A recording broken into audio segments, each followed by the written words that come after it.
Good evening, ladies and gentlemen. Tonight is October 12th. It's 6 o'clock, and this is a special Board of Education meeting of the Horsehead Central School District Board of Education, and the purpose is only for the board to discuss resolutions from the New York State School Boards Association resolution packet, which is subject to our delegates, Mr. Johnson, and our alternate, Mr. Christmas, to represent the district, I believe, on the 16th, October 16th, for their statewide business meeting. So tonight's meeting is only for the discussion of three resolutions that came up. I think they were resolution 3, 17, and 20, if I'm not mistaken. They are on board docs, so that you can have that. In order to open our meeting, I'd ask the president to take over and pledge allegiance. Please rise to say the Pledge of Allegiance. Where'd I pledge? Pledge Allegiance to the flag of the United States of America and to the republic for which it stands, one nation, under God, indivisible, with liberty and justice for all. I do quickly apologize to the veterans, as this room is being used as a classroom right before the board meeting, and the flag would normally be to our left as you look at the screen. It will be there for our regular board meetings, and our custodians are taking care of the setup, and they were rushed today, so I apologize that to our veterans. All right, so we have three resolutions. Not that I need this, I don't think. We have three resolutions to discuss. For those of you that are familiar, NYSBA puts out a packet of resolutions for their lobbying efforts, and then our delegates get to vote our school board's view as to whether we should support all of the resolutions, or we tell our representatives to vote no on certain resolutions if we feel strongly about it. So there were three resolutions that were brought to our attention for a discussion, and that's the purpose of tonight's meeting. So I'll start with resolution number 3.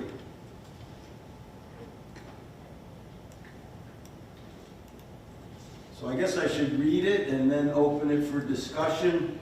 So the NYSBA's resolution resolved that the New York State School Boards Association supports legislative proposals that would allow districts to adopt an earlier start to the instructional year, with those dates being eligible for state aid, and also allow for extending the school year beyond the last Regents exam. So where do I go with this? Do I open it for discussion? Is there a motion to support it or not? Where do we think we're going with this?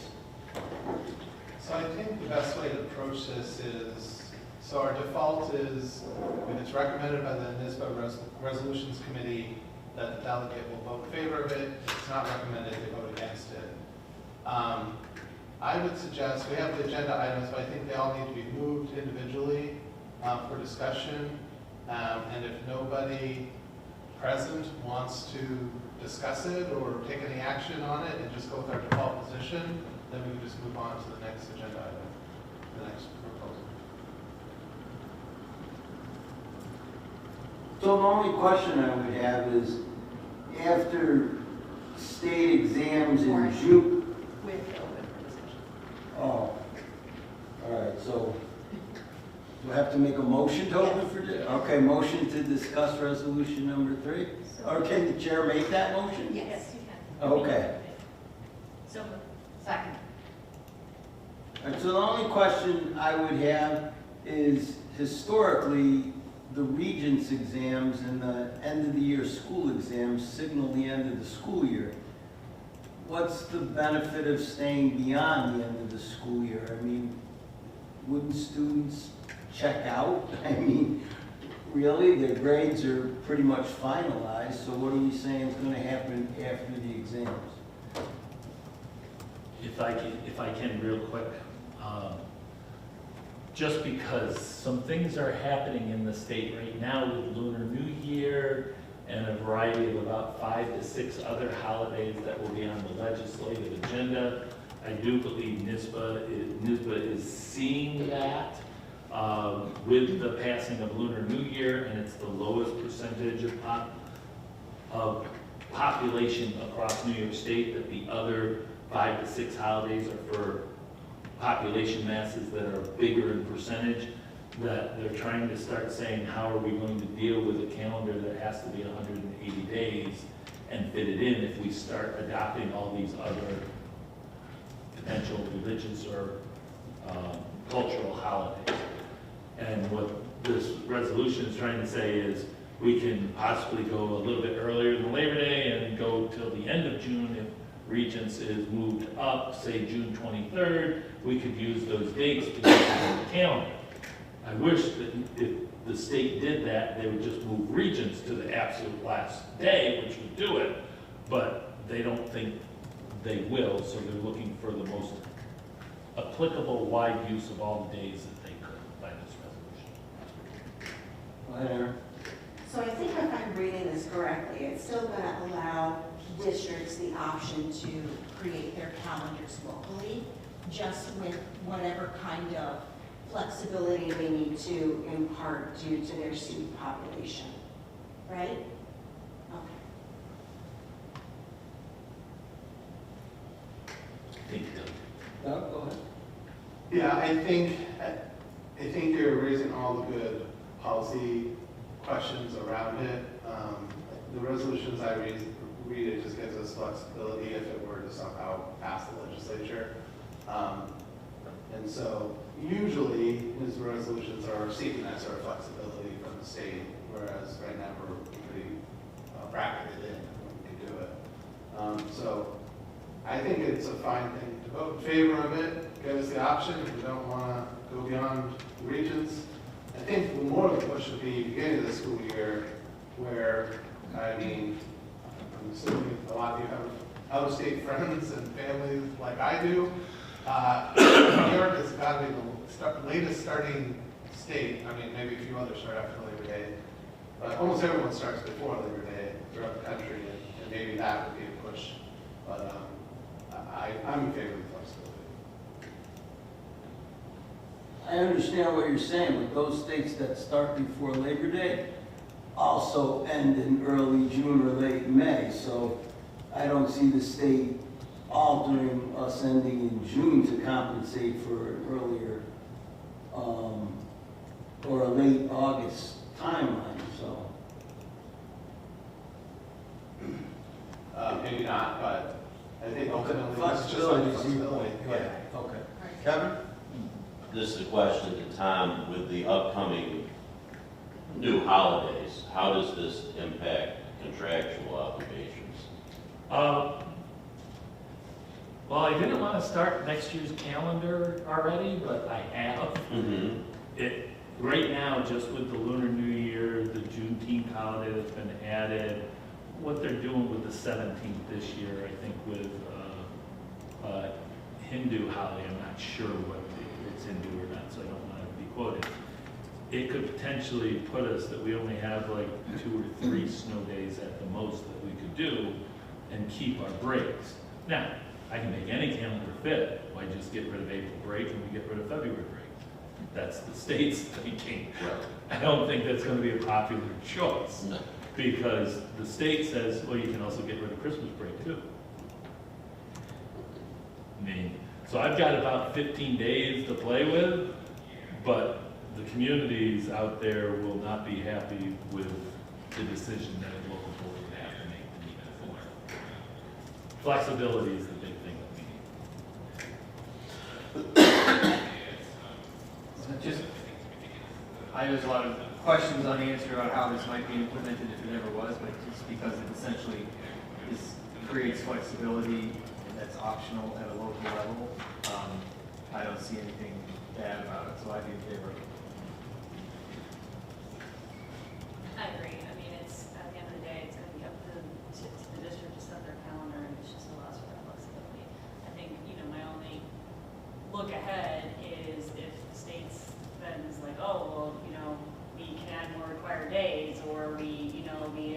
just the regions. I mean, right now, the regions are so late anyway, and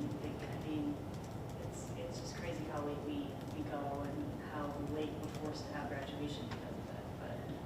But again, it gives us flexibility, so Marianne? I agree. I think the first sentence in the rationale pretty much states that we have the flexibility to, your specific needs for your own community, so I would be in favor of that. I think we can talk about it. All right.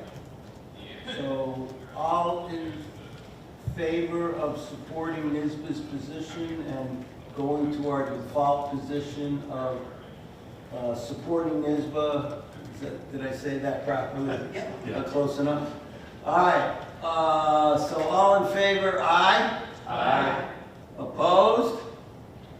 Abstentions? So resolution 3, the delegates will support NYSBA's position. With an 8 to 0. Okay. 2.02. Resolution 17 reads, resolved that the New York State School Boards Association supports a requirement to have district-supplied naloxone, aka Narcan, available for use in all school buildings. So I make a motion to open for discussion, since the chair can do that. Is there a second? so Oh, okay. Second.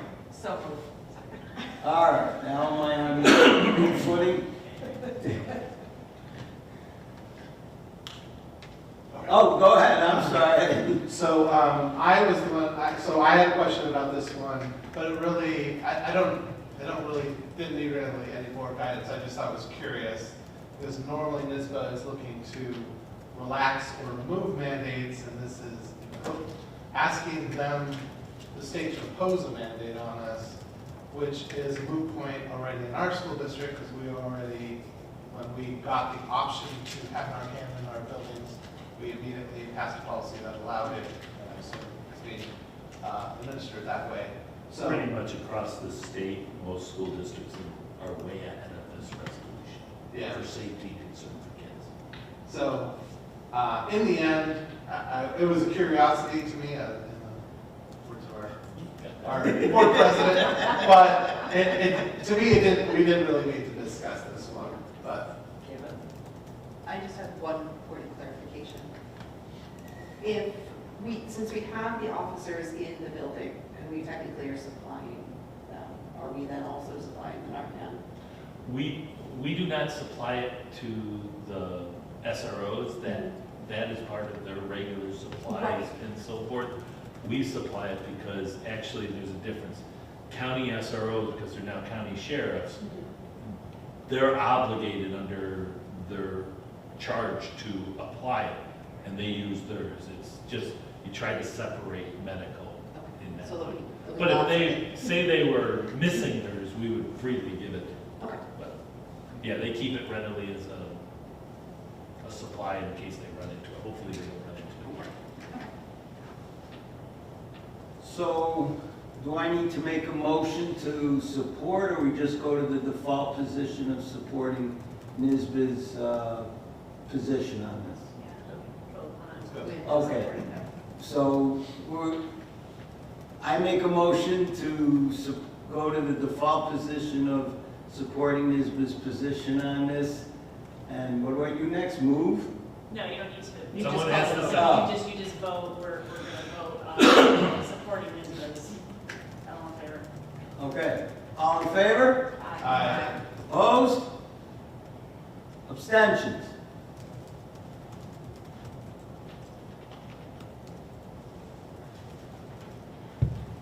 Resolution number 20.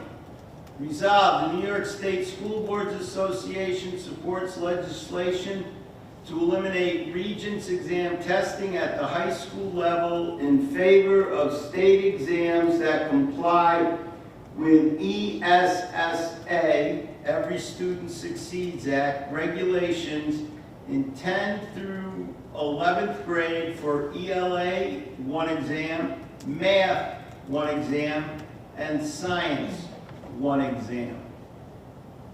So I submitted the question on this is what was the educational advantage to eliminating one mandatory exam or regents and replacing it with a different mandatory exam, the ESSA exam. I didn't know what an ESSA exam was, so I was just seeking information, but that's why I proposed it. So you make a motion, that's okay. Oh, I make a motion to open up for discussion. So, Second? Do we have need a second on that? Second? Okay. Excellent. You know, I've never really been in the high school realm for the exams. I know back in the day, and I don't know if it still holds, but the Regents exam was like at a little bit higher level than what other school districts or states were putting out as far as applications to colleges and stuff. Is that all like not part of the realm anymore? I really don't know. My best educational opinion is with the withdrawal of so many states from it, and that used to always be considered New York and California. The reform movement, I can't necessarily say that that's still the valid position. I can say they've moved our education in different ways and tried to change the assessment, then COVID got in the way, and now there's some more assessment tweaking that's going on. And I hate to say it, I do believe the school boards, no matter what, are going to get rid of the regents. That's all they've been talking about. As a matter of fact, they moved up their decision by a whole year because they want to move forward. I did not know they are saying that they're in favor of just putting in the ESA Act. That was new to me when I saw the regulation. And Warren, I didn't know what that was. So. Is the ESA exam an existing exam? It's an exam that states have to build to meet the standard that the federal government has set. I do believe our regions meet it with no problem at this point because they've always been approved.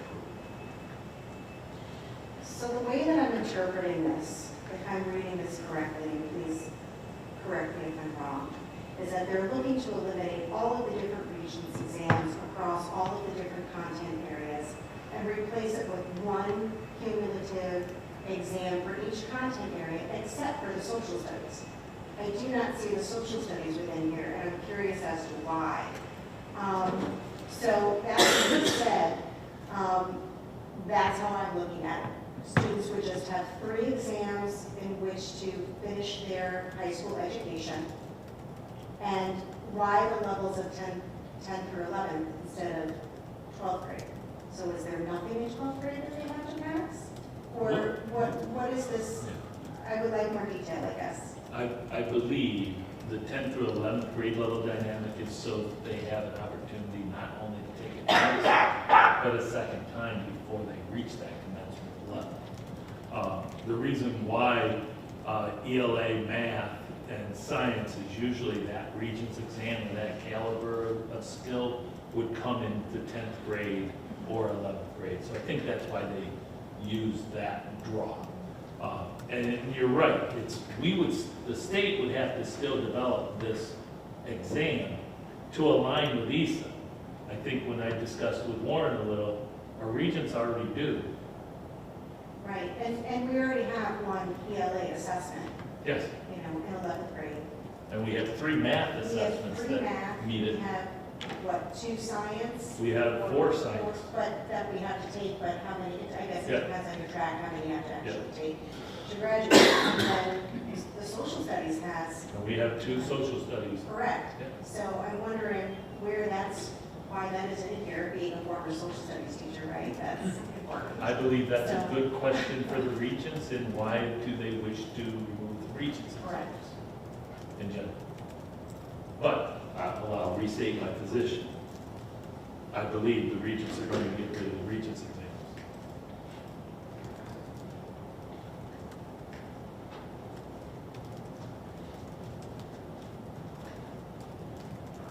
So if I follow up, I even told Warren this when we were having the discussion about it, is I believe they're going to get it whether NISBA supports it or not.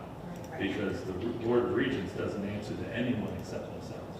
I don't disagree with removing the Regents exams, I guess, but I disagree with the way this resolution is written in that it is only stating certain exams.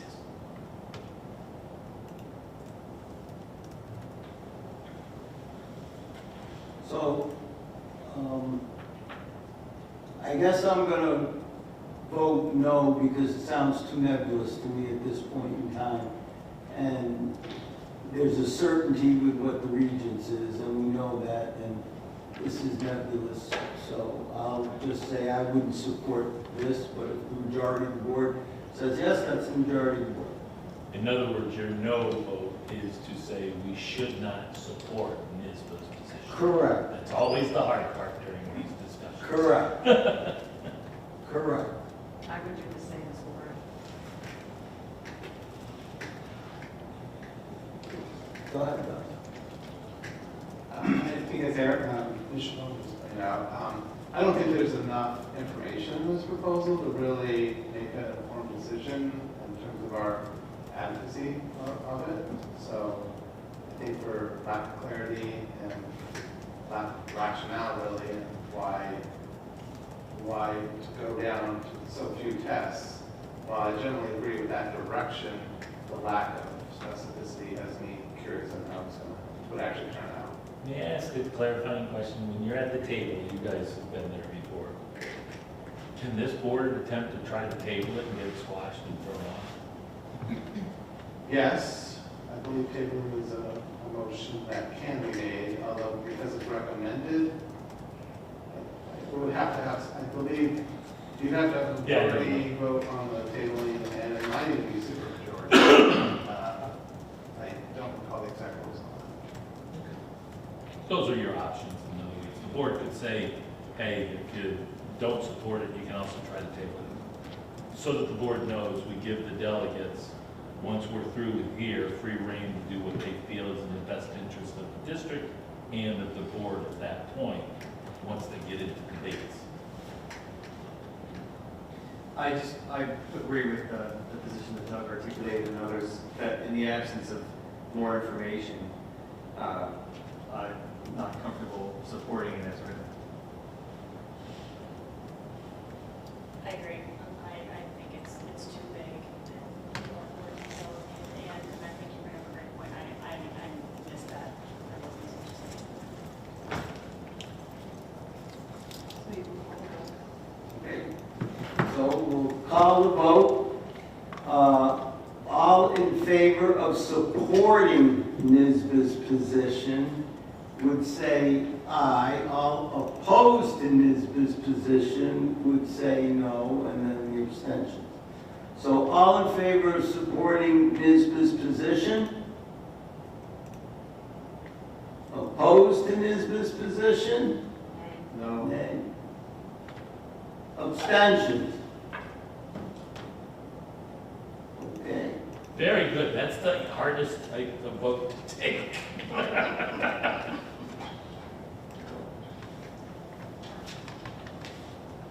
Go ahead. So, because we are here to discuss the resolutions, I think we should open up the floor in case anyone here has any other resolutions they'd like to discuss. If not, we can get out of here relatively quickly. Not to any pressure. That's a good way to put it. You know, when I taught night school, and everybody knew it was time to leave, and I stood up there and go, does anybody have any questions? And never. All right, so I make a motion to adjourn. Second. All in favor? Aye. Opposed? Thank you all for coming out tonight, and thank the public for tuning in. Ladies and gentlemen, that concludes the special Board of Education meeting for the Horsehead Central School District in regards to board resolution